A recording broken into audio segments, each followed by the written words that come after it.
Mabuhay! I'm Fiona Marish Camarte, and I will be discussing to you what is aviation and importance of aviation industry to various industries.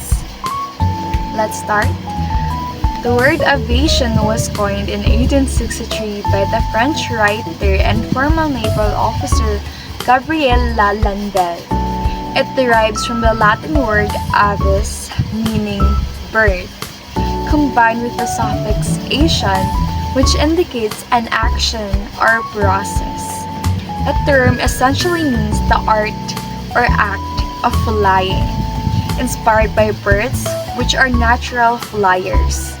The original attempt to create a French verb "avier," meaning to fly, did not catch on, but the noun aviation remained in use to describe science and the practice of flying. So now we know what aviation really means. So an avis meaning bird. So which are, of course, dira nila ko kaayon bird because birds are flyers.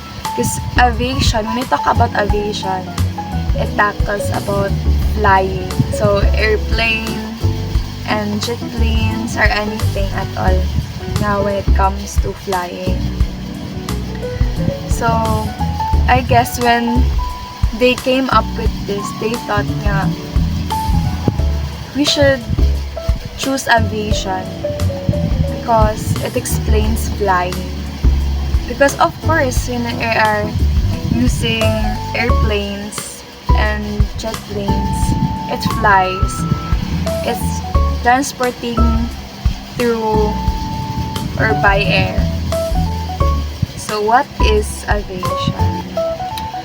Aviation is the science and industry of flight. It includes everything from how aircraft are designed and built to how they are flown and maintained. This field has transformed the world by connecting people, cultures, and economies faster than ever before. Beyond just passenger travel, aviation supports important services like emergency rescues, scientific exploration, and national defense. So aviation, very ilaya about flying. It includes kung paano ang mga aircraft kin-design, kung paano hiya ginpapalapad. You know guys, it isang tawag kit pilot is aviator. If you've read The Little Prince, an aviator is someone who pilots a plane or anything that flies, like mga aviation. So, it also, kung paano liwat, i-maintain name an airplane. And also, actually, it aviation, dere lahiya, airplane, jet planes, anything. It also actually includes nga drones. Yeah. And, of course, it aviation, bakit iya uses? Kasi because of aviation, we are able to travel to a lot of countries. And mas faster pa rin actually. And it's efficient in terms of if you get seasick, diba? Pwede ka mag-travel via air using airplanes, which is relatively used right now. Especially if ato kahit katukat ibang country nga harayo talaga aton country, which is the Philippines. Now I will be discussing to you the importance of aviation industry to various industry. Tourism and hospitality. Of course, we are in the tourism and hospitality industry. I will discuss that to you, the importance. It enables global tourism. Tourists fly to international destinations, boosting hotel, restaurant, and local tourism businesses. Of course, tourism and hospitality also aids in global connectivity, economic boost, and cultural exchange. Because of aviation, na-connect kita kahit mga tao, bisan hagrayo ang mga destination. At saka, making international tourism accessible and feasible to a lot of people. Economic boost supports hotel, tour operators, restaurants, and local businesses by bringing in travelers. Diba? Of course, asya nga, aviation. Because of that, we can travel, or tourists can travel to various countries. Nakakakuha income because of course, the tourist kailangan manirahin hotel or di kaya restaurant para makakain nila. So, it really boosts aton sectors, which is the tourism industry. Kaya, grabe tiya profit or economic growth ito sa country because of this. Kalakaloban. Okay, cultural exchange. Because of nakaka-travel at tawot iba-ibang country. Nagakamay tayo sinusugang cultural exchange. Of course, kung ma-travel ka at ibang country, iba-iba't era kultura, which is naibabaro kaliwat. And of course, ikaw sa tourist, kaya mayroong culture. Sometimes, kapag nakikipag-interact ka, of course, itim mannerism, or also, itim culture na share na mit iba-ibang nga tao. And because of na-visit kita at iba-ibang nga culture, nakaka-learn liwat kita. And also, may sinusagangan nga culture shock, diba? So, minsan pagkakatata shock kita at era culture because sa atin, bago palain. Which is interesting, diba? Makata kahit ibang country, may babaro ka nga ibang era culture liwat. So, kan na kita. Trade and commerce facilitates international trade. Air cargo transports goods like electronics and fresh produce, ensuring timely deliveries and global trade growth. Of course, trade and commerce, makakulot yan fast transportation and global supply, and para maging efficient at logistics. And of course, masyait nga direct aviation, nakaka-transport kita at mga debit goods or di kaya, for example, should I say, mga plants or di kaya fruits or vegetables rather.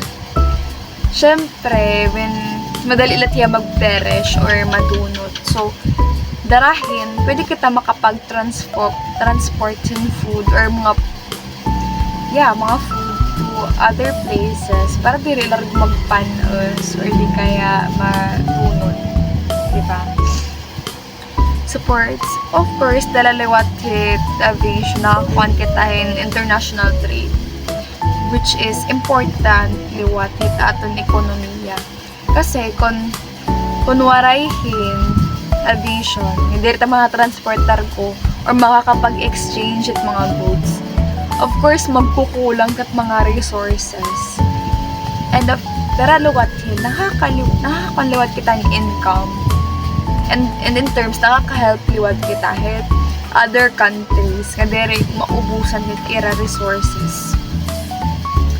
Asyat nga, kung gusto nyo kailangan ng delivery, madagnit, asya liwat nakakabulik kita aviation kung may mga like electronics na badly needed mo. Pwede kaya mga medicine yun. You can do it. You can trade. And of course, hindi ka na tinunahan ko. Medical and healthcare.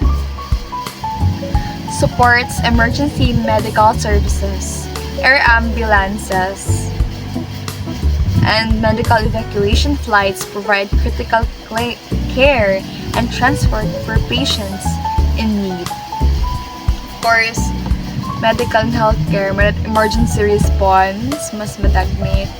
and medical evacuation, and supply hit medicines. Asya, nagkakanihan quick transport mga medical personnel or kaya mga doctors na para mga pag-organ transplant, especially kay critical at kaya madali tayo ma-transport ngayon diri mako-contaminate nga by land pa kay garayo less risk rather. And of course mga critical supplies asya na dawat niya mga like ang mga organ na igta-transport hindi kaya like medicines kaya di ba importante rin medicina na diri mo contaminate or in any kind of way. Of course kung mga medical evacuation liwat di ba like for example may mga grabe nga scenarios nga so kahit like cancer pero or di kaya liwat in terms of emergency nga nag-crash or something kailangan may transport nga kahit ibang bansa kasi masyado na siyang malala or di kaya dito aton facilities pwede direct aviation makaka-help kita tao para ma-alleviate it risk ngayon ma-transport tayo mas madalian it pag-cure or pagtambal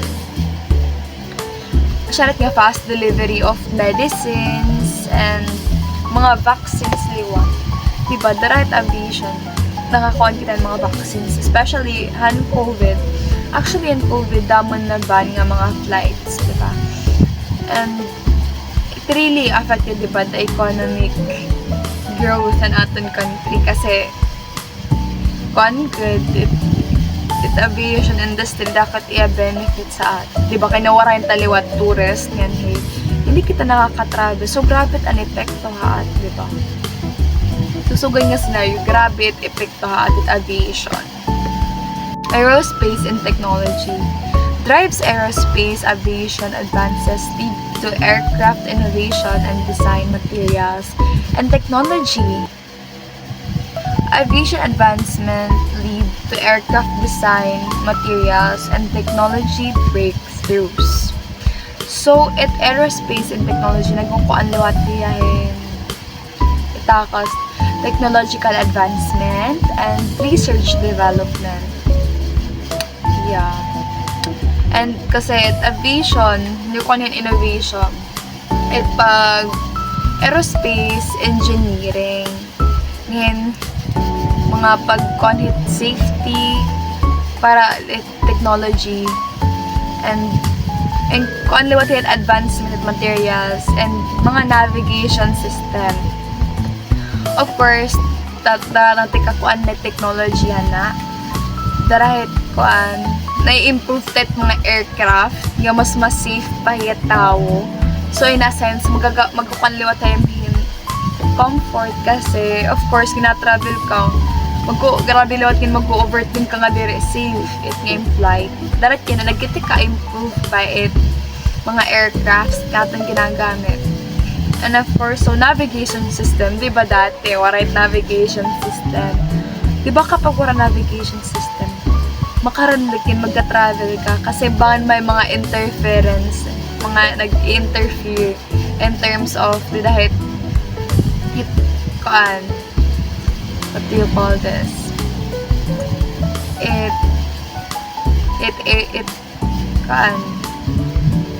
Air. Kasi bangin igwadid to may danimig kakatapo liwat ng airplane from other airlines.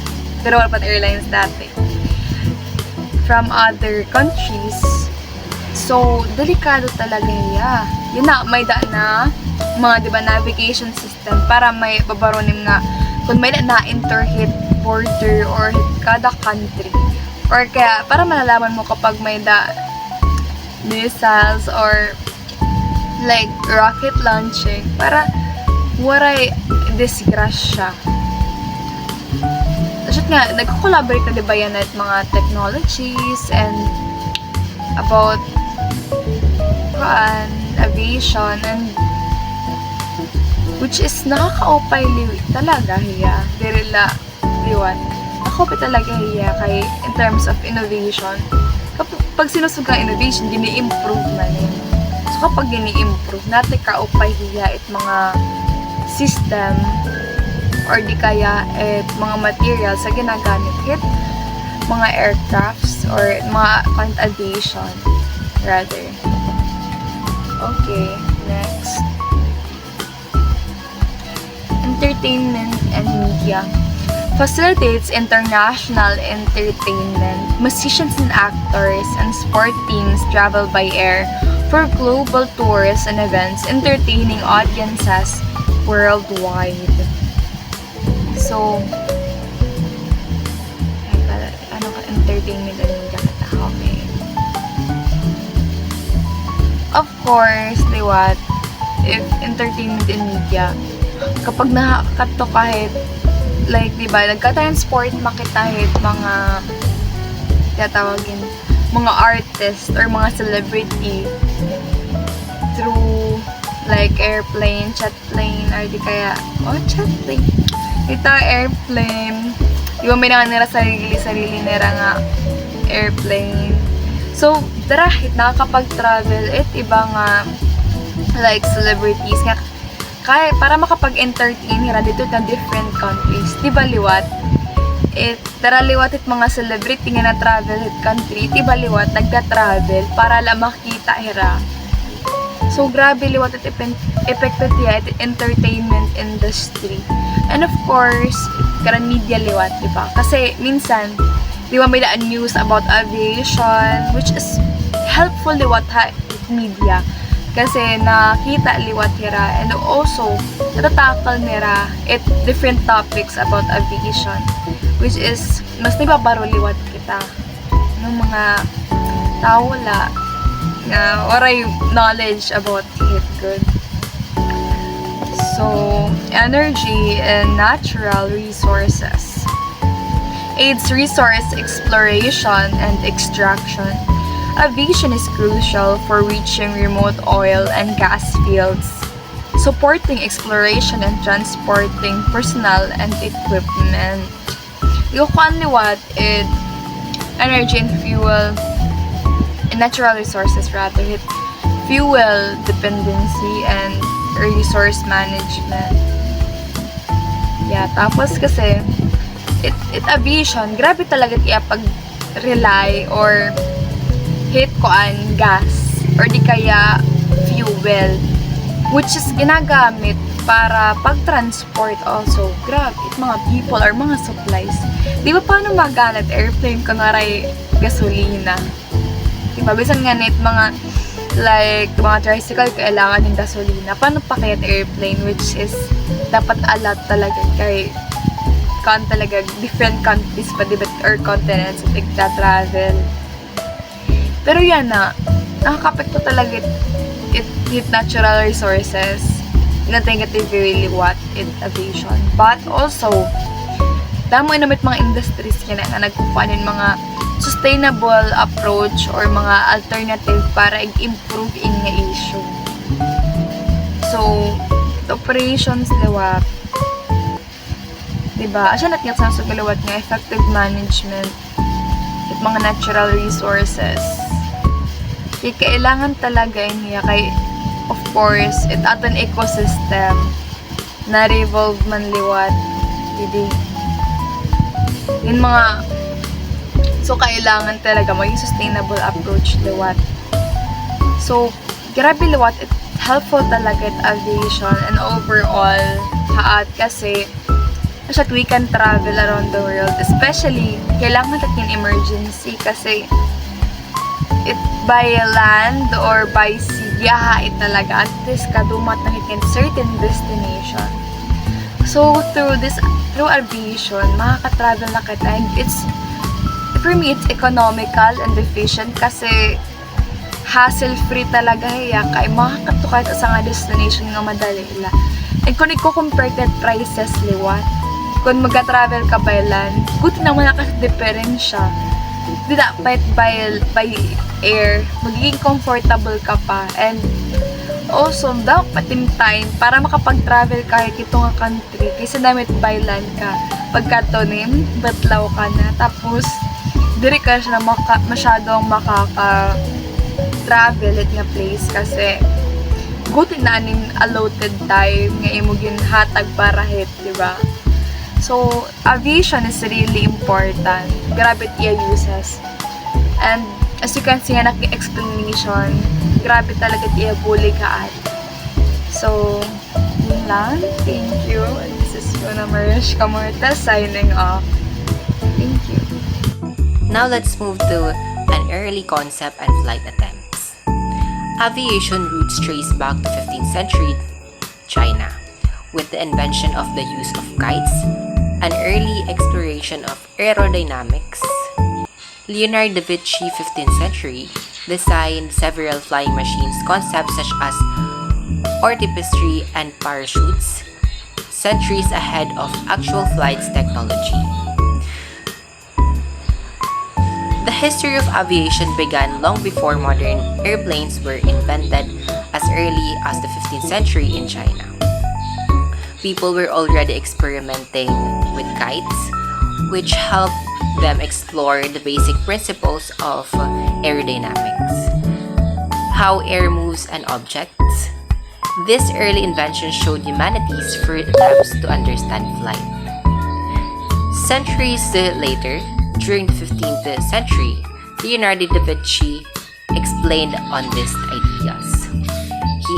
He sketched designs for various flying machines, including artificers, machines that tried to fly by flapping wings like birds, and parachutes. Although these inventions were never built for or flown successfully, they demonstrate advanced thinking and laid the conceptual foundation for future aviation developments.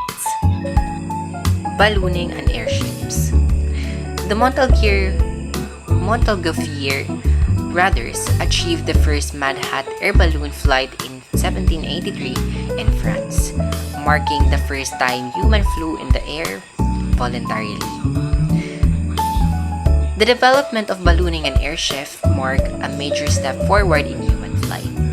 In 1783, the Montgolfier brothers from France successfully launched the first Mad Hatt air balloon, allowing people to fly freely in the sky for the first time. These events proved that controlled flight was possible. Alberto Santos Dumont, a pioneer in lighter-than aircraft, made a significant advancement with airships in the early 90s. In the early 90s, Alberto Santos Dumont further advanced aviation by designing and flying airships or lighter-than aircrafts that could be stressed and powered. His work helped bridge the gap between balloons and airships. Zeppelin airships, developed by Ferdinand von Zeppelin, were used for passengers and military transport until the Hindenburg disasters in 1937 to their decline. Around the same time, Ferdinand von Zeppelin developed the famous Zeppelin airships which become popular for passenger travel and military use. However, in Hindenburg disasters in 1937, when Zeppelin caught fire while landing led to the end of the airships era due to safety concern.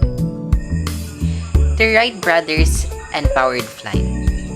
Samuel Langley experimented flying machines pre-90 but was ultimately unsuccessful in sustained flight. Before the Wright brothers' success, Samuel Langley made an early attempts to create a powered flying machine in the 80s. Despite his effort, he failed to achieve sustained, controlled flight, but the experiments contribute valuable knowledgeable to aviation research. On December 17, 1903, the Wright brothers achieved the first controlled, proved behavior than air flight at Kitty Hawk, North Carolina, marking the birth of modern aviation. Then on December 17, 1903, the Kitty Hawk, North Carolina, Orville and Wilbur Wright made history by achieving the successful powered and controlled flight in the heavier-than aircraft. Their plane, the Wright Flyer, stayed in the air for 12 seconds and covered 120 feet, marking the birth of modern aviation. Their aircraft, Wright Flyer, flew for 12 seconds over 120 feet, pioneer flight control systems still used today. The Wright brothers' major contribution, their development of flight control systems such as mechanism to control pitch, roll, and yaw, foundational principles that are still used in modern airplanes today. Advancement in early 20th century. Santos Dumont's 14B aircraft in 1906 demonstrate sustained flight in public, boosting European interest. The early 20th century marked rapid progress in aviation technology. In 1906, Albert Santos Dumont's 14B aircraft achieved sustained public flight in Europe, sparking a widespread interest and competition in aircraft aviation. World War I accelerated aircraft designs focusing on speed, maneuverability, and armament. During World War I, from 1914 to 1918, the demand for the better military aircraft drove a major advancement in speed, maneuverability, and weaponry. Airplanes evolved from simple reconnaissance tools into essential combat machines, leading to significant improvements in design's performance. Post-World War I, aviation technologies improved, facilitating meal service planes and first commercial airliners. After the war, aviation shifted towards civilian and commercial use. Improved aircraft designers enabled airmail services and led to the creation of the first commercial airliners, laying the foundation for the modern air transport industry. And technological boom. World War II fueled rapid aircraft innovation, including long-range bombers, fighter jets, and first jet engines. Radar and pressured cabins improved navigation and passenger comfort. Mass production techniques enabled thousands of aircraft, vastly expanding military air power. So during World War II, countries worked hard to make better airplanes.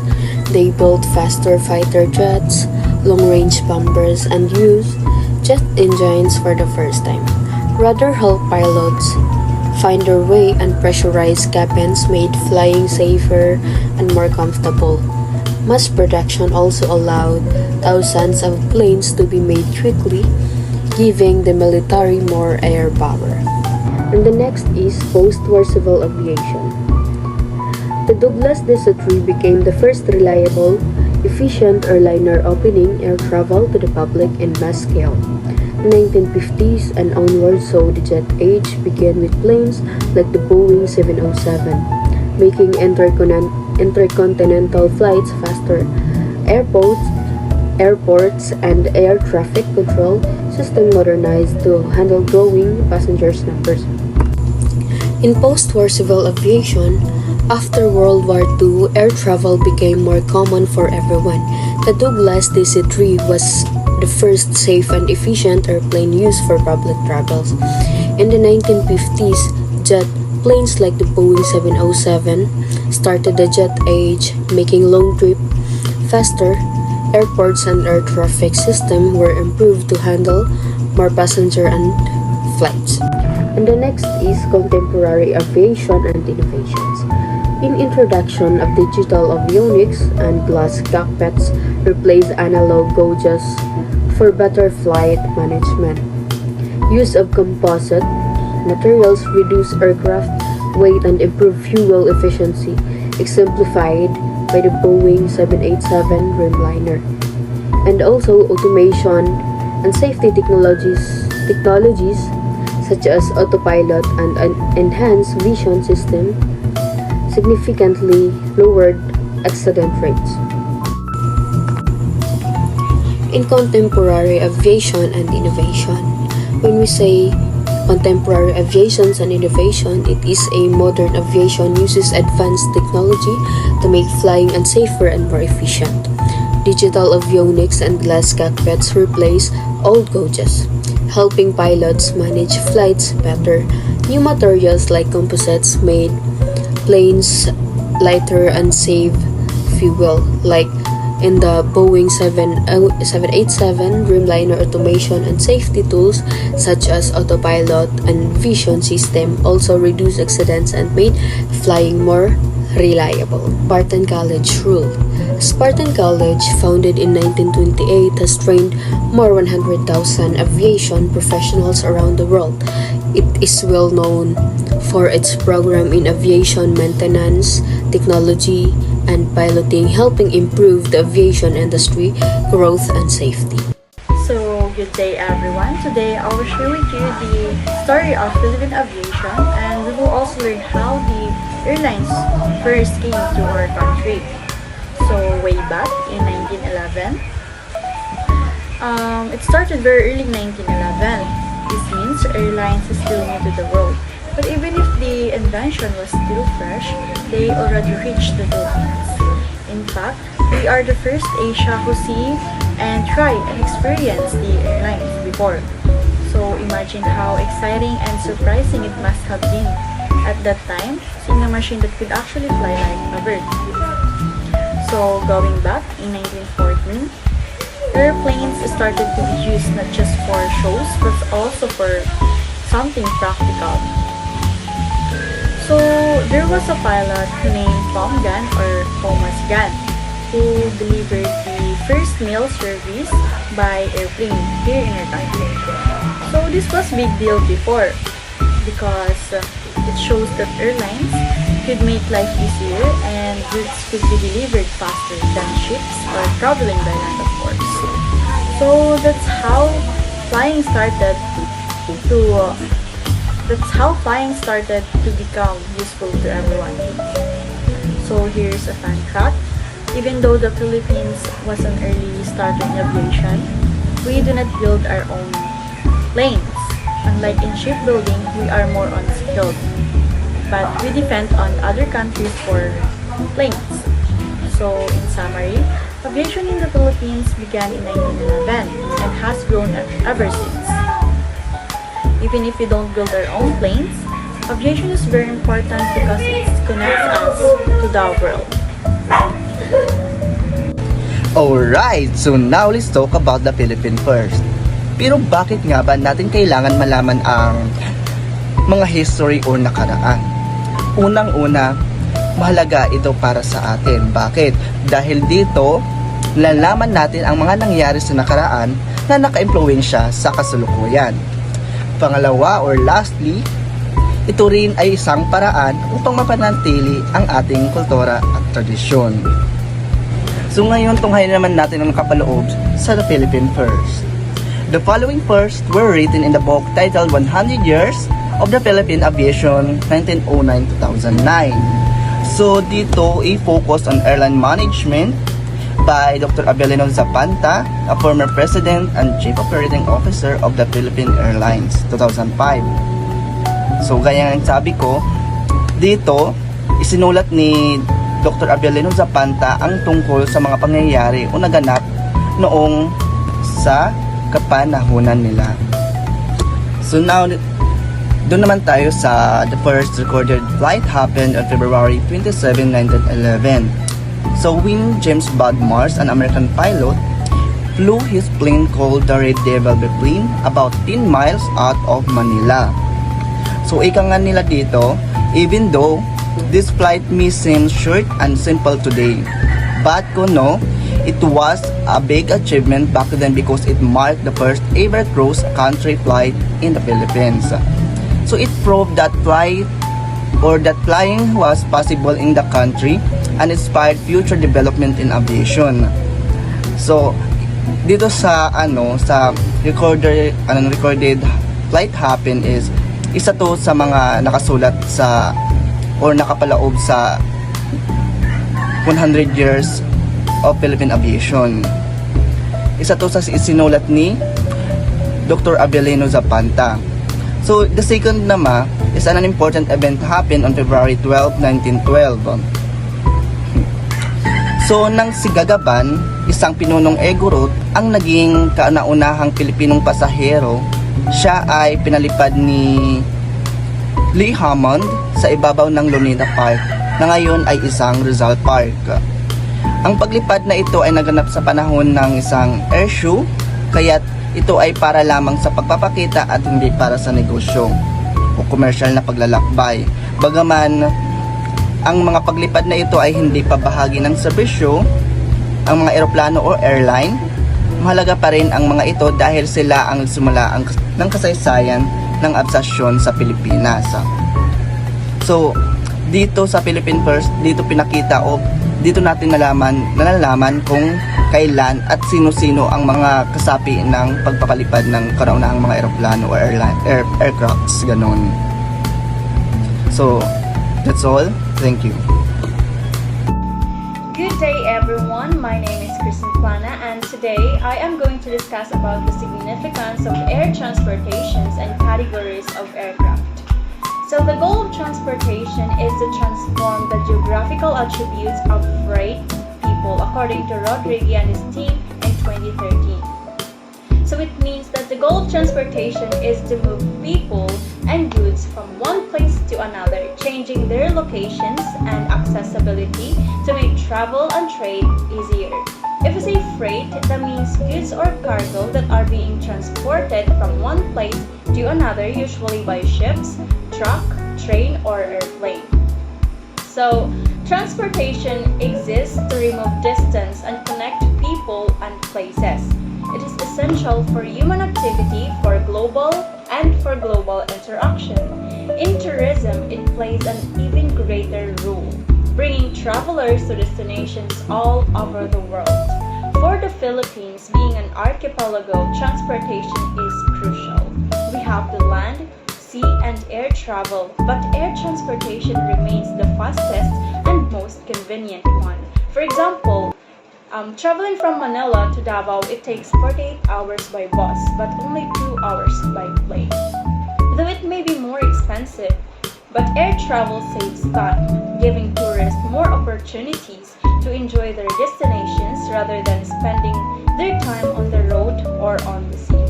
So now let us move on to our another topic, which is the categories of aircraft. So aircraft are grouped based on their size and how flexible they are in flight. There are 10 main categories defined by aviation authorities.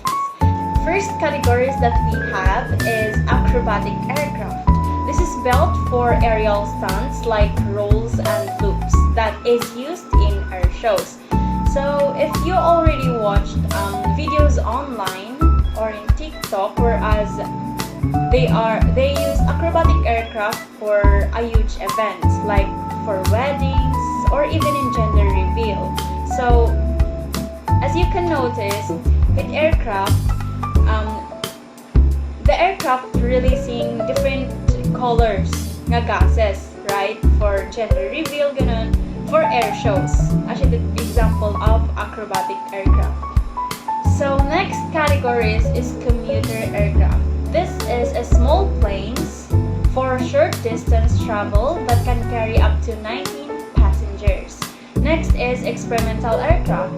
It is used for research, testing new ideas, or air races, maybe a homemade or prototype models. Next is we have the light sport aircraft or LSA. This is lightweight or it has 2 seats plane for recreations and it is easier to fly. Next is we have the limited aircraft. This is the former military planes now that is used for private or display purposes. Next is we have the normal aircraft. This is kind of aircraft that the standard small planes for personal or business travel. This is not designed for stunts. This is not allowed for stunts, unlike the acrobatic aircraft that we have. So next is primary aircraft. it is very small planes. It has 3 seats or fewer, often used for basic flying or training. Next is restricted aircraft. This is modified planes for special work like farming, firefighting, or surveying. Next aircraft that we have is the transport aircraft. This is a large plane carrying many passengers or heavy cargo. It is used for commercial aviation. Of this is the Philippine Airlines that we have. So next is we have the utility aircraft.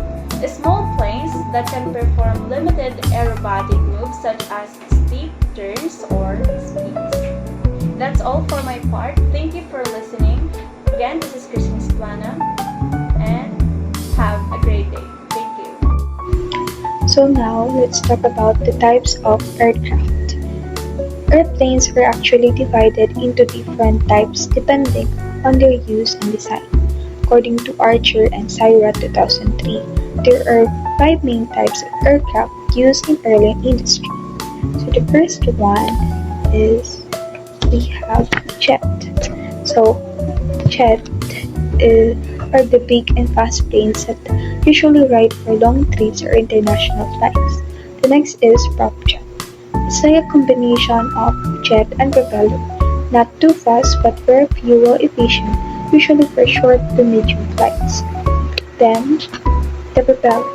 So these are the smaller and a bit noisier, but perfect for short trips and small airports like island hopping flights.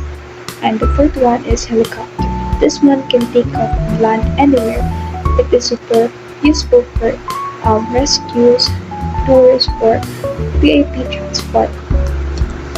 And lastly, we have the amphibian or seaplane. So these are unique because it can land on both land and water.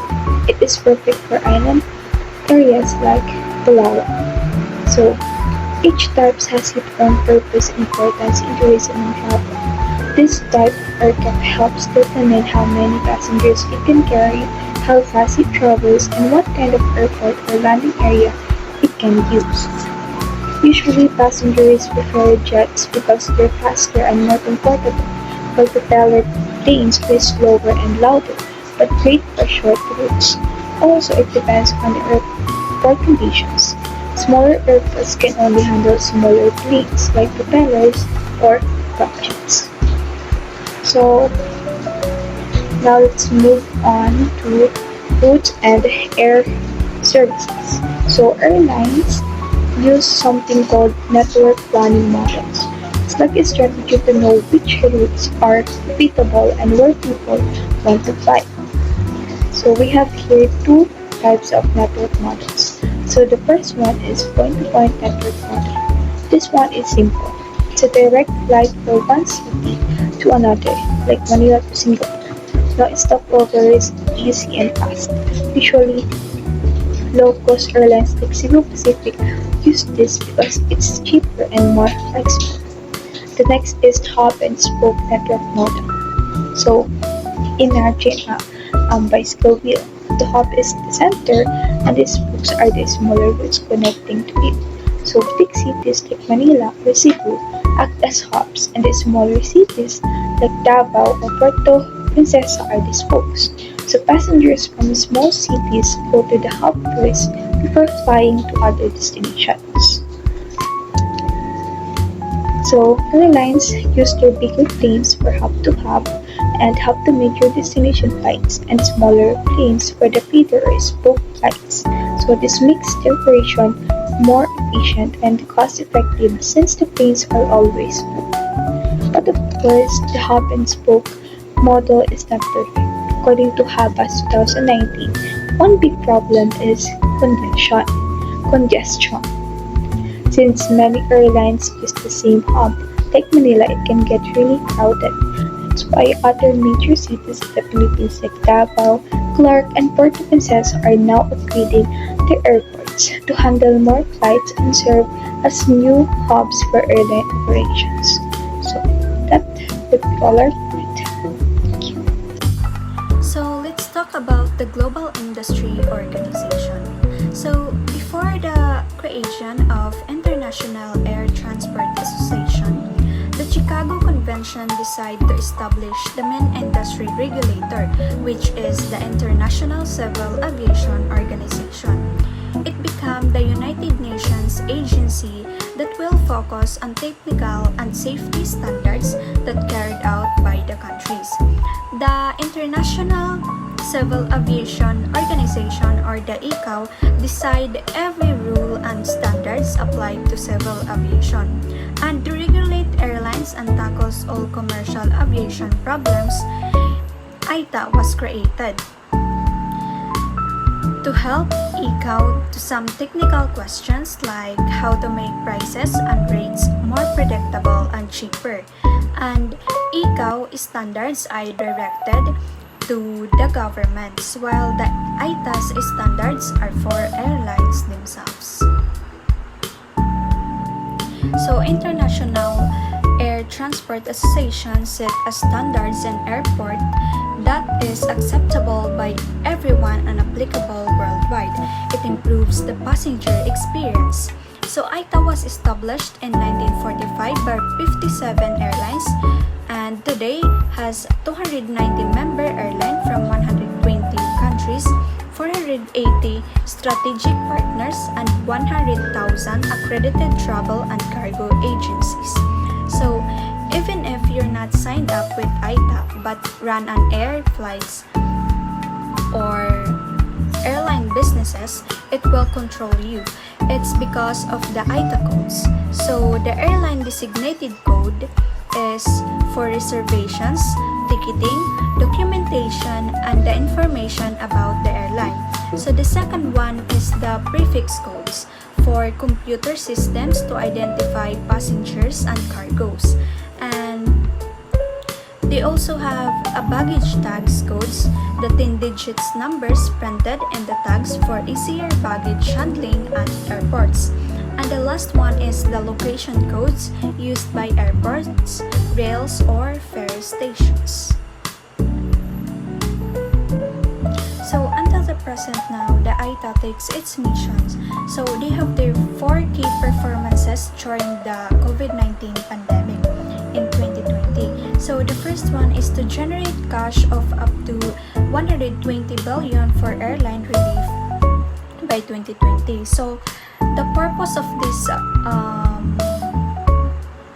project is diba during pandemic, like naglow an era and market demand. So this target focuses on providing urgent financial relief to airlines facing a massive losses and cash flow problems due to global travel bans, grounded aircraft, and declining passenger demand in 2020. So the International Air Transport Association aimed to lobby governments and financial institutions to secure up to $120 billion in aid, grants, loans, tax deferrals, and wage subsidies. So this effort was critical to prevent mass bankruptcies, preserve jobs, and maintain basic airline operations. The second one is to reduce supplies costs as well as taxes by $50 million. The ITA aims to help the airline industry save money by lowering the costs of supplies like the fuel, the parts, and the services, and reducing taxes and fees. The $50 million figures shows how much savings they target, which supports the financial health and airline globally. So this aims to negotiating lower charges from airports and air navigations service providers. And it also aims to lobbying governments to suspend or reduce taxes and regulatory fees. It is also to encourage suppliers to offer flexible payment terms. So the third one is to help the industry with the ITA Industry Restart Plan. So after the major disruption like the COVID-19, ITA started to create a restart plan to help airlines resume operations safely and efficiently. So this includes setting protocols, health protocols, restoring restoring international routes, and coordinating with governments to ease travel restrictions. So, nagkuan na mahirahin mga protocols like mga safety protocols like mask mandates, the sanitation, and the contactless travels. So, pwede naman niragin pa kuan nga para ma-restart an airline transaction. So, they work with the government and the health agencies to harmonize the border and testing requirements. May dada manera supporting digital health passes such as the AITA Travel Pass. So the last one is to secure the AITA's existing through sustainability strategies. To ensure its long-term relevance, the AITA focuses on sustainability. So this includes promoting eco-friendly aviation practices like reducing carbon emissions and aligning with environmental goals to support both the industry and the AITA's own mission and survival. So let's talk about the significance of the International Air Transport Associations. So it plays a major role in shaping and supporting the global airline industry. Its significance can be understood through these standards. So the first one is the standardization and organization. So among all sectors of tourism, air transportation is considered as the most organized, and much of this due to AITA's efforts. So AITA has established international standards and procedures that help airlines operate smoothly and consistently across borders. So this reduces confusions and increasing efficiency in the highly complex world of the air travel. So one of AITA's major contribution is the development of the AITA 3-letter city and airport codes. So these codes ensures a clear communication between the airlines, the pilots, the traffic controllers, and the airport staff worldwide. It also helps to avoid misunderstanding that could arise from language barriers, cultural differences, or regional naming conventions. So aside from the city and airport codes, we have the AITA. AITA also have the airline codes. For airlines, these are two kinds of codes. There is a numeric code that is used for airline accountability forms such as airline tickets and airway bills. So another code is the 2-character code assigned to each international airline, whether they are an AITA member or not. So, the International Air Transportation Association play a pivotal role in stimulating global air travel through the implementation of standard protocols. One of the most significant contribution of International Air Transportation Association is the establishment of uniform standards for passenger tickets, encompassing both traditional paper tickets and contemporary electronic tickets. Importance of ICAO to aviation.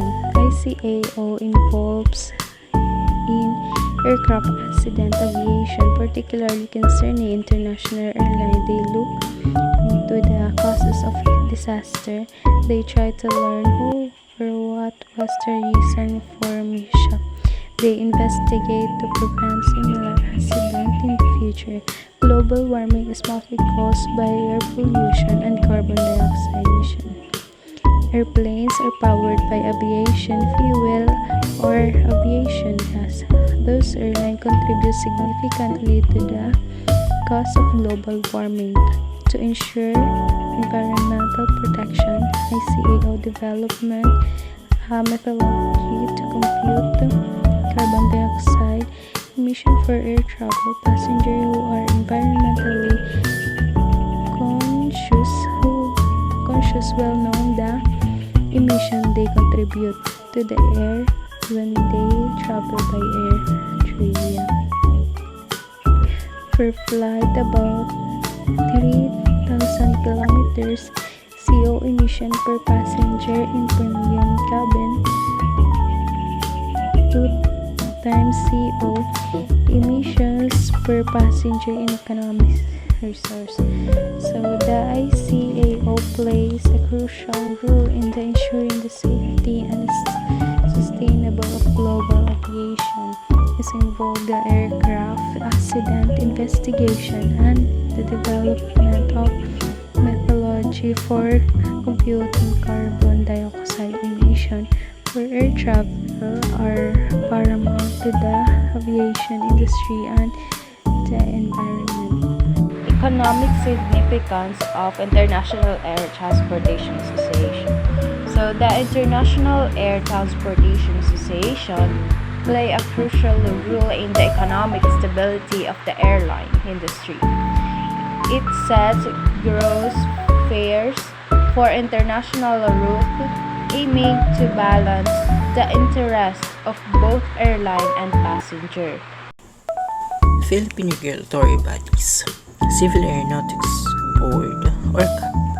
The Civil Aeronautic Board or CAB is a Philippine government agency with a mandate to ensure the economic well-being of air transportation in the country. It is a government agency responsible for regulating the economic aspects of civil aviation in the Philippines. With this mandate, it is similar to IATA, which is also concerned with the economics of air transportation. The CAB's economic rule is to ensure that domestic airlines offer fairly priced airfare.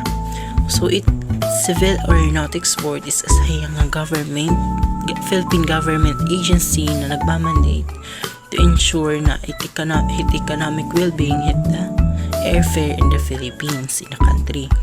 And isa niyang rule is that gini-ensure niya nga domestic airlines nag-offer harahin fairly priced airfare. So next slide is to further protect the airline regarding riding public. CAB together with DTI created the Air Passenger Bill of Rights.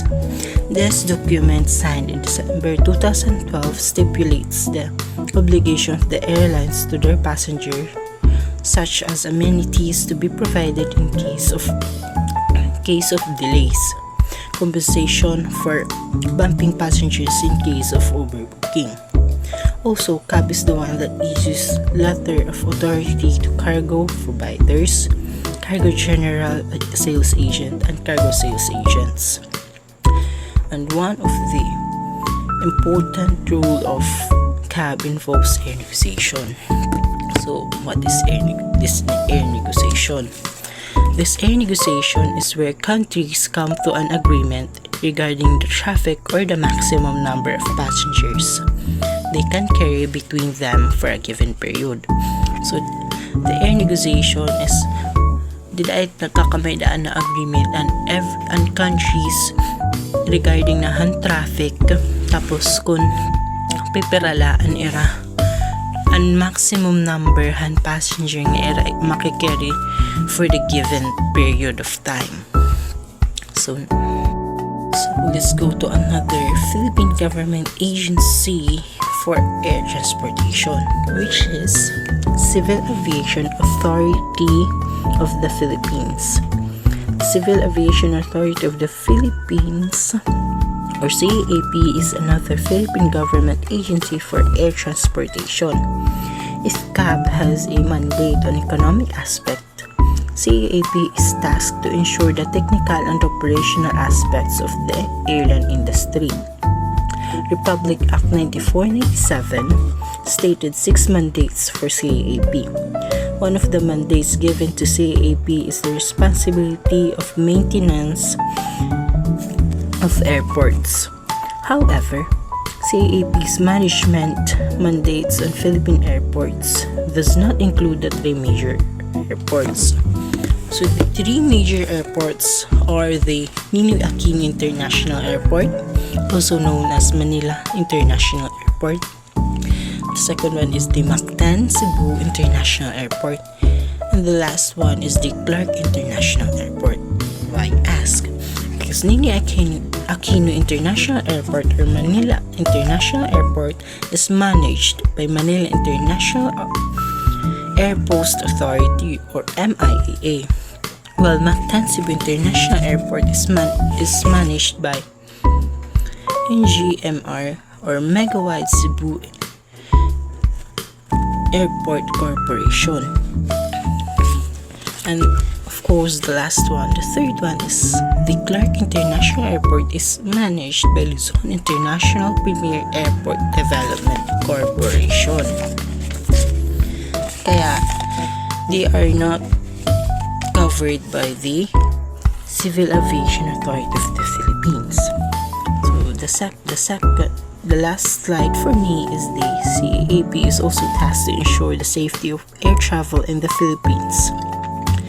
Included in the task of operating and maintaining national airports is ensuring that air navigation equipment and facilities comply with ICAO requirements, especially the international airports. When there are accidents involving air transportation, CAAP gets involved in the investigation. CAAP is counterpart of Land Transportation Office or LTO for Air Transportation as Licensing Office. So they are involved in investigating the accidents involving air transportation because they search for the cause of the accident to prevent similar incidents in the future. They function as the ICAO or the International Civil Aviation Organization, as both are involved in the aircraft accident investigation. They are tasked with issuing the licenses to pilots, air traffic controllers, and other licensed personnel in air travel. They also issue airworthiness for aircrafts and airplanes registered in the Philippines. So basically, here ay parang LTO but for air transportation only. So another key functions of Civil Aviation Authority of the Philippines is that safety oversight.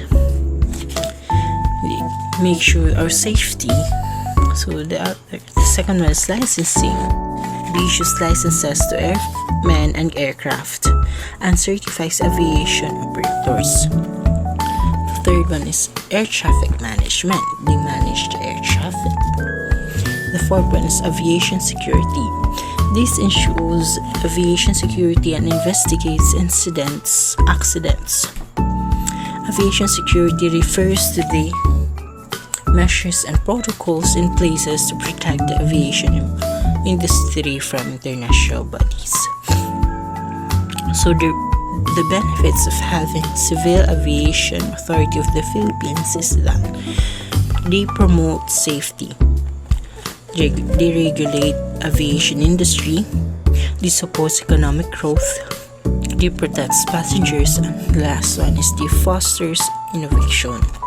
That would be all for my part. Thank you.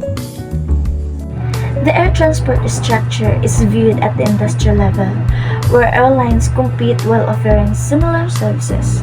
In the Philippines, carriers like PAL, Cebu Pacific, and AirAsia operate routes such as Manila to Cebu with comparable flights frequencies. Base fares are regulated by the Civil Aeronautics Board or CAB and set close to one another. But online prices vary due to seat availability. This system makes fares appear different as prices rise once lower cost seats are sold out. So the airline deregulation. So before the airline deregulation, the Philippine airline industry was once heavily regulated by the government. So at first, the Philippine government had a strict control over airline industry, just like many countries back then. So the government decide for almost everything from which airline could operate and how they should run them. So under the Act of 4033 in 1934, airline needed a government franchise to operate. So that's mean that a company who want to offer an airline services had to secure first a franchise or a special permission from the government. So this means that the government have the full authority from which airline could enter in the industry. So the government control market entry and even owned 92% of the Philippine Airlines through GSIS in 1977. So the government involved by owning most part of the Philippine Airlines, and by 1997, the Government Service Insurance System or the GSIS held about 92% of the Philippine Airlines, making it nearly a government-owned airline. So this tight control limited competition and innovation, setting the stage for deregulation later on. So since the government had the full control, hit airline, only few of the airlines could operate when it comes to airline industry. Because of this, the government decided to deregulate or to reduce the restrictions over airline industry, and this made for many airline industry to join and offer better services. So move toward airline deregulation. So during 1980s, the global government began divesting from transportation industry. So this means that many governments around the world started to reduce their control and ownership of major industry that includes the transportation. They began even selling their shares and assets to private companies, and this global movement is called as the economic deliberation, which giving more freedom to private companies to operate. Next is in the Philippines, the government sold its shares in the Philippines, signaling a shift toward airline deregulation and open communication. So the Philippines followed this trend by selling their shares from PAS, and it shows that the government wanted to lessen its involvement in running airline and just to promote an open competition. So next is the market access. So the government through the Civil Aeronautic Board or CAB set a bilateral agreement that control airline operation. So when we say market access, it is a permissions airline need to fly to and from the other countries. So this agreement is controlled by the government, wherein in the Philippines it is managed by the Civil Aeronautic Board CAB. So the government make a bilateral agreement between two countries wherein they set rules for flight between them. For instance, the Philippine Airlines and the Japanese Airlines signed an agreement wherein they allow PAL to fly from Manila to Tokyo, and same with Japanese Airline. So this agreement limit routes, flight frequency, and capacity between countries. So this agreement entails the important details of which routes can airline can take, how often they can fly, like the frequency flight, and how many passenger or cargo they can carry. So this prevents one country from having an unfair advantage by allowing balanced access to passengers and cargo traffic. In short, these limits make sure that both countries have fair opportunity for their airlines. Next is the Executive Order 219 in 1995. So signed in January 1995, it aimed to open up the airline industry in the Philippines. So it marked as the start of the airline deliberation in the Philippines, means that the government allow more competition and they reduce control over airline industry. So it was also part of President Fidel V. Ramos' Philippine 2000 programs, which aimed to modernize the country and to make it globally competitive. Next, it introduced the Open Sky policy, which reduce the government control and allow more foreign and local airlines to operate. So this order created the Open Sky policies, which allowing both local and foreign airlines to fly more freely in and freely out of the country. Kasi before, the government only approve if what airline can operate hit mga route. And the last one is it encourages competition, low fares, and better air services for passenger. And because of this policy, more airline enter the market. At the same time, it leads to fair competition, cheap flight prices, and improve service for travelers. So next one is the open sky policy, the Hong Kong route. So the Philippines applies open sky on selected routes such as between Hong Kong and Manila. So in this case, the Philippines and the Hong Kong agreed to let more airline operates flight freely between them. So the franchise and permit requirements were relaxed and to let more airlines operate. So this means that the government made it easier for airline to get a permission to fly from Hong Kong to Manila. The goal is to attract more tourists from Hong Kong, a major getaway city of Asia. Since Hong Kong is a key travel hub of the Asia since it is near from China, the trading center, so by offering more flights, Philippines hope to attract more tourists which boosts the tourism and the economy.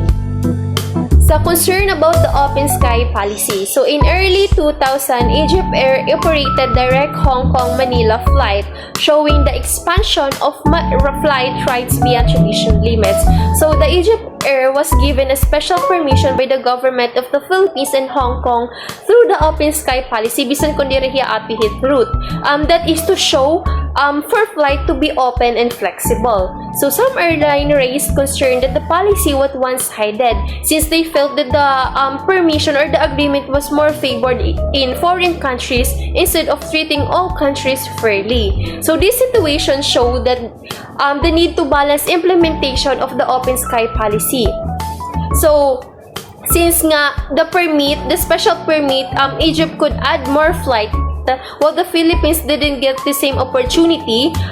This open sky policy emphasizes the need the open sky policy should be applied fairly and equally, so both local and foreign countries could be benefited and for the competition to be balanced.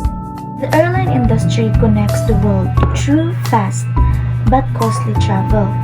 Types include full service, low cost, charter, and regional airlines, with flag carriers symbolizing national identity. Low-cost carriers thrive by offering affordable fares. COVID-19 disrupted air travel. Bio-recovery focuses on safety, flexibility, and sustainability. Definition of airline. An airline is a company or an organization that provides air transportation. Typically, it is a part of a system that operates at airports using airplanes at its vehicles. Airlines provide a means to move people or goods from one point to another. Types of air carriers or airlines. Airlines are classified based on their area of operation, domestic, regional, or international. The Philippines has 70 airports, but not all have night landing facilities, restricting domestic flights to daytime. Air transportation connects the country's islands with major cities acting as hub. So the first one was the domestic airline. Operate within the same country like in the Philippines or the US. Offer cheaper fares due to shorter distances. Cater to commuters traveling between their home city and work. And the second one was the regional airlines. Operate within a geographical region, such as airlines operating outside their country but within Asia. Limited by airplane flying time, typically 3 to 6 hours. International airlines travel long distances than regional airlines, with flights over 7 hours, handled long-haul routes. Classification of commercial airlines. Airlines are classified by type of work, legacy or full service, low cost, air taxi, and boutique. Legacy or heritage or full service airlines, often the oldest airlines with international scheduled service. Use traditional strategies and are also known as full service carriers or FSC. Low cost airlines, also known as low-cost carriers or LCCs or budget airlines, offer low fares by focusing on low-cost operation and management goals. Air taxis or air charters, air transportation companies that don't provide scheduled service. Air taxis use smaller planes or private jets, while air charters use larger aircrafts like Airbus and Boeing. boutique airlines. These airlines are not low-cost carriers, but they use small airplanes to serve smaller airports. They often provide service to high-end destination or resort, offering more expensive fares. Classification by network service. First was the point-to-point carriers. These airlines transport passengers from their origin to a single destination. Passengers connecting to a different point-to-point airlines must retrieve and recheck their bags. Second was the network carriers. These airlines operate on a network structure, providing scheduled service through a hub and a spoke system. Flag carriers. These airlines were traditionally government-owned. Today, they are transportation companies registered in a country carrying its flag. So, trends in air travel post-COVID-19. The airline industry, being capital intensive, was heavily impacted by the COVID-19 pandemic, which is both domestic and international airline facing financial struggle. While borders were closed during quarantine, there was hope that travel demand would return on one becomes safe. The tourism sector is rallying to inbound route many businesses for lag layout of employees survive. So, health safety. In the normal air travel requires safety gear like face mask and PPE, cabin crew limiting personnel interaction, conversation, social distancing, and reduced passenger capacity, making it hard for the airline to reach the 80% load factor needed from profitability. So, digitalization.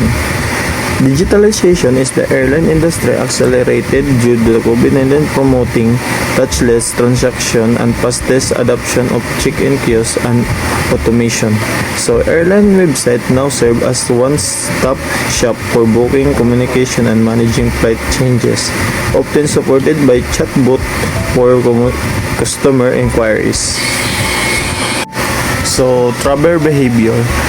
Post-COVID-19 travel behavior is expected to shift with domestic travel becoming more popular than international trips. As local travel protocols ease, domestic tourism is likely to recover faster. So, space tourism. Space tourism is a growing in the tourism industry that offers travelers that experience of being an astronaut. Through primary for recreation or leisure, it can also serve business purposes according to Ready 8 2009. Motivation for space traveler include viewing Earth from space, experience weightlessness, high-speed travel, and contributing to science. However, space tourism is costly, time-consuming, and requires training, specialized equipment, and skilled personnel, making it accessible for more ordinary travelers since Henderson and Hawaii 2019. Hello everyone, I am Irish Angelido, and our next topic is the airport facilities. So airports have developed from simple grassy fields to complex system due to the advancement of aircraft like the Airbus 380 and the Boeing 747. Airports are essential parts of transportation infrastructure, serving as gateways and hubs where air, land, and sometimes rail transport connects. Their importance depends on the number of passengers they serve, their location, and accessibility. While airports need to be conveniently located, they must also consider safety, which is why most are built outside crowded cities. Manila International Airport faces congestions due to its central location, leading to plans for new airports in Bulacan and Cavite. So in simple explanation, airports are important transportation hubs that connect air travel with land and sometimes trains. They used to be simple fields but became more advanced as airplanes got bigger. Their importance depends on how many people they serve and where they are located. Airports should be easy to reach but also safe. For example, Manila Airport is convenient but crowded, so new airports in Bulacan and Cavite are being built to reduce traffic. Next is the roles of airport. So airports are the main entry and exit points for travelers. They give the first impression of a destination and play an important role in the air travel industry. These sections talk about the functions of airports, the areas passenger can access and those restricted to staff, the activities of both passenger and personnel, and how airports are managed and earn income to keep running smoothly. So in simple explanation again, airports are like doors that connect cities and countries. They welcome those who arrive and help those who leave. Inside the airport, some places are open for passengers while others are only for workers. Passengers go through several steps like check-ins and security before flying, while staff make sure that everything's run safely and on time. Airports also needs a good management and ways to earn money like parkings or shop so they can continue operating properly. That would be all. Thank you. An airport is defined as a location where passengers and cargo freight are transported and controlled through the scheduled air service. It is also referred to as a place where different transportation modes connect or exchange. The term airport can be referred to entire facility as a whole. So an airport is transportation hub where airplanes take off, land, and are maintained. It provides facilities and services for passengers, cargo, and aircraft operations. The runway is a crucial part, a paved strip where aircraft take off and land. Its design considers wind direction, and large airports may have several runways to handle more traffic. Runways have special markings and lightnings like approach and threshold lights to help pilots land safely, especially at night. They are usually made of concrete for durability and can be extended to accommodate larger planes carrying heavier loads. For example, in the Philippines, many airports still have short runways, limiting aircraft size. For instance, Katiklan Airport serving Boracay was extended in 2016 to allow bigger planes like the Airbus A320 to land. And overall, the runway is an essential component of any airport, crucial for its operation and capacity to handle both domestic and international flights. Taxiways connect runways to the other airport components such as terminals, aprons, and parking areas. They allow aircraft to move between different parts of the airport. A taxiway is a path at an airport that connects runways with other areas such as the terminal, hangars, and parking aprons. It is where airplanes move on the ground before takeoff and after landing. Taxiways are usually marked with yellow lines and signs to guide pilots safely. So, the apron is the area where airplanes park near the terminal to load and unload passengers, cargo, and perform refueling. It is one of the busiest part of the airport where aircraft, vehicles, and people move around. An apron, it also called a ramp, it is the area at an airport where aircraft are parked, loaded or unloaded, refueled, and serviced. This is where passengers get on or off the plane and where cargo, luggage, and fuel are handled. It also parking area for aircraft, passenger boarding and unloading. It also baggage and cargo handling, and refueling and maintenance. Hangars are large structures connected to taxiways where aircraft are stored, repaired, or serviced. Built from steel trusses and frames, they are spacious enough for airplanes to move in and out easily. So, a hangar is a large building used to store and protect aircraft when they are not in use. It is like a garage for airplanes where planes can be kept from weather, repaired, or maintained.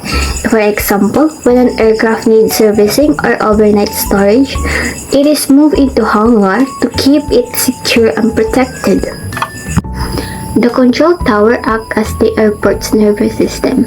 It is where air traffic controllers monitor and direct aircrafts during landing and takeoff within the airport airspace. Equipped with navigation tools and radars, it provides a 360 degrees views of the airways. Controllers give pilots essential information on wind speed, visibility, and runway data to ensure safe and efficient operations.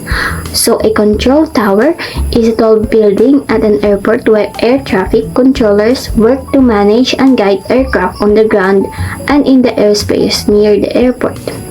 It is the center of communication between pilots and the airports to make sure takeoffs and landings and taxiing are done safely and smooth.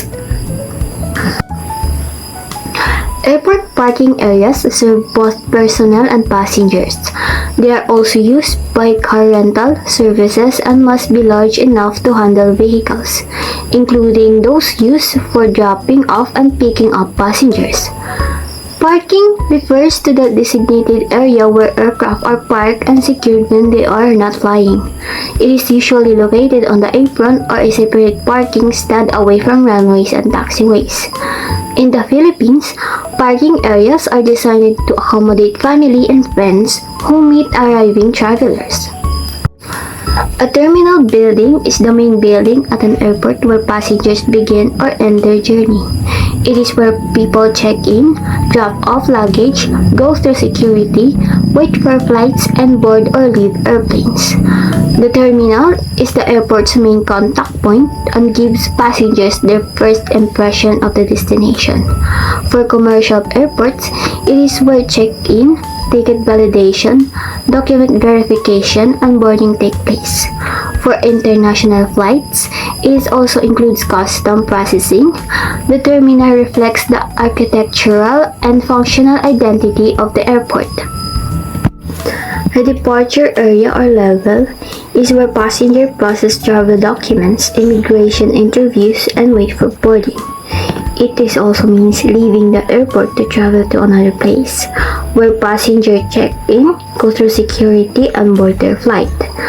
The departure areas are usually on the upper floor of the terminal, while the arrival area or level is where passengers claim baggage, clear customs, and undergo immigration procedures before entering the country. Arrival also means coming into the airport from another place, where passengers land, go through immigration or baggage claim, and exit the terminal. The arrival areas usually on the ground floor of the terminal. The design of an airport is crucial for efficient operation. The size of the terminal depends on the number of flights and passengers it serves. So, an airport design is the planning and layout of an airport facilities and structure to make air travel safe, efficient, and comfortable for both passengers and aircraft. It includes how runways, taxiways, aprons, and terminals, parking, and other services are arranged and connected. So the goals of an airport design is to ensure the safe aircraft movement on the ground and the air, provide easy passenger from the check-in to boarding. It also makes space for parking, maintenance, and other support areas. It also allows future expansion to handle more flights and travelers. Smaller domestic airports differ from large international ones due to the varying of aircraft volumes. For instance, Manila's NAIA is smaller than Singapore Changi Airport. Runway and taxiway design also depend on the number and type of aircraft, considering aircraft length, wingspan, and daily flight volume. Other factors include topography, wind, air, navigation, and wildlife hazards. For example, NAIA is located in the densely populated area, posing safety risk, while Legazpi Airport near Mount Mayon offering scenic view but potential volcanic hazards. Singapore, built in many forests near the airport to control wildlife and prevent hazards. Overall, airport design must balance safety, functionality, and environmental considerations. Hi everyone, I am Alyssa Maris Mersad Capada and I am one of the reporters of Group 1. At this portion, I will be discussing to you the low-cost carrier success or the LCC success. As you can see, there are key points here, but I'll be expanding it for you to have a better understanding. So, the concept of air transportation started with the first airline founded by Percival E. Fansler in 1914. However, it failed due to high operational cost and the lack of sustainable business strategies. From that early failure, the aviation industry learned an important lesson, which is success doesn't depend on government subsidies but on how effectively an airline can sell seats and manage its resources. This idea paved the way for the rise of low-cost carriers or the LCCs, which became highly successful by offering affordable airfares to attract more passengers. These airlines focus on minimizing expenses by simplifying their operations. For example, they often use only a few types of aircraft to reduce training, maintenance, and spare parts costs. Another key factor in their success is the use of revenue management or the RM systems, which help airlines offer promos and discounts at the most strategic times. This system allows them to adjust prices based on demand, ensuring maximum profit while keeping fares attractive to travelers. A great example of this is Cebu Pacific's Peso Fare, a 1 peso seat promotion that became very popular among Filipino travelers. This marketing strategy not only increased ticket sales but also made air travel more accessible to everyone. Overall, the success of LCCs proves that innovation, cost efficiency, and smart pricing strategies can transform air travel into an affordable and sustainable service for the public. Now let's move on for my second topic, which is the trends prior to COVID-19. Before the COVID-19 pandemic, there was a noticeable change in how people viewed travel. Instead of focusing on material possessions, many travelers began valuing experiences more. They wanted to explore new destinations, learn about different cultures, and make memories that would last a lifetime. Because of this, travelers were also willing to spend more on comfort, choosing better hotels, upgraded flights, and premium travel packages for a more enjoyable journey. The younger generation, especially millennials, played a big role in shaping these travel trends. They preferred educational, eco-friendly, and adventure-based tours that allowed them to connect with nature and learn new things while traveling responsibly. Convenience also became a major factor, as travelers started to enjoy more flexible options such as walking tours, food crawls, and short city trips that didn't require complicated planning. Recognizing these global shifts, the Philippine government began to promote its own ecotourism destinations like Siargao and Tablas Island. These places became popular not only for their natural beauty but also for promoting sustainable and environmental-friendly tourism. This trend showed that travel before COVID-19 was becoming more meaningful, experience-based, and focused on both personal satisfaction and environmental responsibility. Hi! Mabuhay! My name is Bianca Madrid and I am here to discuss to you the passenger activity. Kung ano nga ba ang passenger activity at ano nga ba ang ginagawa ng isang passenger. Ready na ba kayong malaman? Let's go! Passenger activities refers to the movement and actions of passenger within a transportation system. It includes everything from arriving at the station or airport boarding, traveling, and disembarking. Passenger activities is crucial for resource allocation, infrastructure development, service optimization, safety, and economic planning. So first, we will go to the departure level or area. So So passengers typically engage in activities related to preparing for and commencing their journey. So first is check-in. So in check-in, passengers present their tickets and check their baggage. Second is the security screening. So passengers undergo security checks. An example of this is removing electronic devices and personal items for scanning. Third is waiting. So passengers wait for their flight or transportation to arrive.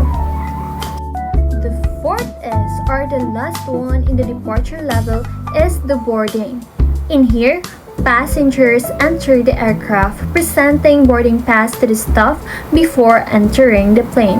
So this kind of departure activities ensures that passengers are processed efficiently and safely. We are now finished in the passenger activities, so now we will move on to the airport activities for airport personnel. Airport activities for airport personnel encompasses a wide range of tasks essential for the safe, efficient, and secure operations of the airport. First is the landside operation. So, landside operations refers to all activities that support the movement of passengers and cargo to and from the airport terminal.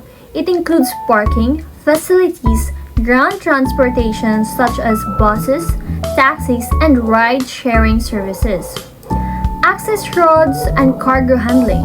The primary goal is to ensure smooth connectivity, reduce congestion, and enhance the overall passenger experience. Second is the check-in. So, at the check-in area, airport personnel primarily assist passengers with the initial steps of their journey, ensuring a smooth and efficient start. First is verification. They verify passengers' identifications and booking details like checking passports and tickets. Second is baggage handling. They weigh and tag luggage for transport to the aircraft. Third is seat assignment. They assign seats and issues boarding passes. And lastly is information provision. They provide information about the flight status, gate locations, and airport services. Third is the airport personnel. So, airport personnel in the terminal ensures smooth operations by providing security, customer service, gate assistance, baggage handling, retail service, and maintenance. They work together to create a safe and efficient environment for travelers. At the departure gate, airport personnel manage the final stage of passenger boarding to ensure a smooth and on-time departure. First is they scan boarding passes to verify passengers' identity and flight detail. Second is they assist passengers with special needs. Third is they provide updates on flight status, boarding announcement, and any changes to the departure schedule. And last is they ensure orderly boarding, manage carry-on baggage, and coordinate with the flight crew. Upon arrival, airport personnel play a crucial role in ensuring passengers disembark safely and efficiently, and that airport operation proceed smoothly. They have specific rules and responsibilities like the ground crew. It guides the aircraft to the gate and assists with disembarkation. The gate agents open the aircraft doors and manage the flow of passengers exiting the plane. The customer service provide information and assistance to arriving passengers. The baggage handlers unload baggage from the aircraft and transfer it to the baggage claim area. And the customs and immigration officers process international arrivals, verifying passport and visas, and conducting customs inspections. airside operations. So, airline staff who work on the airside are often unseen by the passengers. Their rules are as important as any airline personnel. That's according to Command 2020. They work in the airfield and the ramp. They make sure the airplane is safe and secured for another flight. Airside operations refer to all the activities that happen in the secured area of an airport.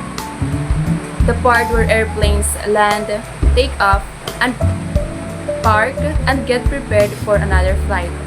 Even though passengers don't usually see the people working here, their rules are very important for flight safety and efficiency. Refueling. Refueling means filling the aircraft with fuel before its next flight. It is a critical and risky job, so workers must strictly follow safety protocols. Refueling operators handle the task, but they need to coordinate with the flight crew, cabin crew, and other ground personnel to ensure everything runs smoothly. According to researchers, CASDA and CAVIS 2015, refueling can be done while passengers are boarding or leaving the plane. This is to save time and make operations efficiently. Parking the aircraft. Aircraft marshals guide planes to their parking spots using body signals and, when possible, radio communication. Their rule ensures safe and precise positioning of the aircraft. So, once the plane lands, aircraft marshals guide it to the correct parking spot. They use hand signals or radio communication to ensure the plane stops safely and in the right position. Their job prevents collision and ensures the aircraft is ready for another service. Maintenance checks. Aircraft mechanics or engineers perform regular checks to ensure planes are airworthy. Maintenance includes troubleshooting, repairs, and component replacement. Before any aircraft flies again, engineers and mechanics perform maintenance checks to make sure it is safe and airworthy. They inspect, repair, and replace any faulty parts. There are also major inspections called C-checks or D-checks, where the plane undergoes deep examination, upgrades, and necessary reconfiguration to maintain safety performance. Cargo loading and unloading. Loading cargo, including passenger luggage and freight, must be done carefully to maintain the aircraft's balance and weight distribution. This ensures safe flight operations. Workers follow the Loading Instruction Form or LIF, often done electronically, to make sure everything is accurate and safe. Unloading cargo is simple but still requires care to avoid damage to both the plane and baggage. Airport ownership and management. In the 1940s, airports were fully owned and managed by the government. However, by the 1980s, many countries began privatizing airports to attract private investments and improve efficiently. Today, airports can be governmentally owned, privately owned, or jointly managed by both the government and private companies. Studies shows that privately owned airports tend to be more efficient than government-run ones. In the Philippines, the government has allowed private companies to help manage major airports like NAIA in Manila, Mactan Cebu International Airport, and Clark International Airport. These are still under the supervision of CAAP or the Civil Aviation Authority of the Philippines, but are operated separately by private or semi-private management for better service and modernization. Good day everyone, I am Natasha Pilado and I will be discussing the revenues for airports, aeronautical revenues, and the rest will be discussed by Ace Dinoso. Let's talk about the revenues for airports. Airports earn money by offering different services to airlines and passengers. They need this money to take care of the airport, fix things, and make sure that everything runs safely and smoothly. There are two main ways airports earn money: aeronautical revenues and non-aeronautical revenues. Aeronautical revenues, these are fees that the airlines pay when they are using the airport for their flights. As yung core income hit airport nga na-earn nila from different airlines nga nakakabulig para hit runway maintenance, air traffic systems, nga hin safety operations at airport. Some examples are landing fee, fuel fee, rental land and lease. Airlines pay when their planes lands on the airport runways. Asin pinaka main sources at aeronautical revenues for airports. Nagbabayad it airlines base hit bag at hit aircraft nga hinadepende hit klase hit airport. For example, Haninoy Aquino International Airport. Nag-charge sirahin mas higher landing fees kay they have more advanced runways, lighting, and control systems. Airlines pay when their planes refuels at the airport. Nagbabase it pagbabayad it airlines kung gaano kada mo it nakukuha nga fuel hit era aircraft. For example, if the airport charges 2 pesos per liter, ngahin nag-refuel an aircraft in 8,000 liter, magiging 16,000 it era 16,000 pesos it era fuel fee. Airports earn money by renting or leasing spaces to businesses. This includes shops, restaurants, airlines offices, cargo warehouses, and car rentals. The business pays the airport by a fixed rent or a percentage of their sale. This helps airports earn aeronautical and non-aeronautical revenues. Good day everyone. I am AC Noso. Today I'll be discussing the non-aeronautical revenue. So when we say non-aeronautical revenue, it refers to activities or services not directly related to aircraft operations or aviation safety. So non-aeronautical revenue, it is the income airports earn from the activities outside of the flight operations, such as renting space to restaurant and retail shops. This revenue diversifies airport income and improves the passenger experience by providing additional services and amenities. It plays an important role in supporting overall airport operations. Here's the key revenue sources for airport in the Philippines. The first one is the parking. So parking is crucial for airport operations, providing safe space for passengers, greeters, and employees, contributing significantly to non-aeronautical revenue. So, itong parking, usagi yung nga part ng non-aeronautical revenue. Kay itong parking space, pwede yung pagkakitaan sa nga owner itong place, which is the airport. Then the second one is the retail concessions. Retail concessions cater to shopping habits of Filipinos, offering various shops and dining options.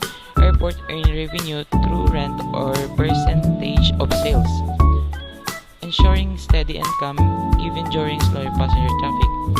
So, retail concession, like for example, mga retailer, ito ng food stall. Mga food stall, pasalubong center gihap, or souvenir center. So, pwede higap pagkakitaan ito ng airport o nagakamay na portion ito ng airport sa pamagitan ito ng rent o era pag-occupy ito isang spaces sulod ito ng airport, or pwede higap nagakamay na portion ito itong era ibabalik higap. So, then, the last one is the services. Services enhance passengers' convenience, including banks, ATMs, lunch, and accommodations. These services generate additional income through rental fees. So, like for example, in land bank, pwede mag-occupy itong airport kaya may nagyap niya mga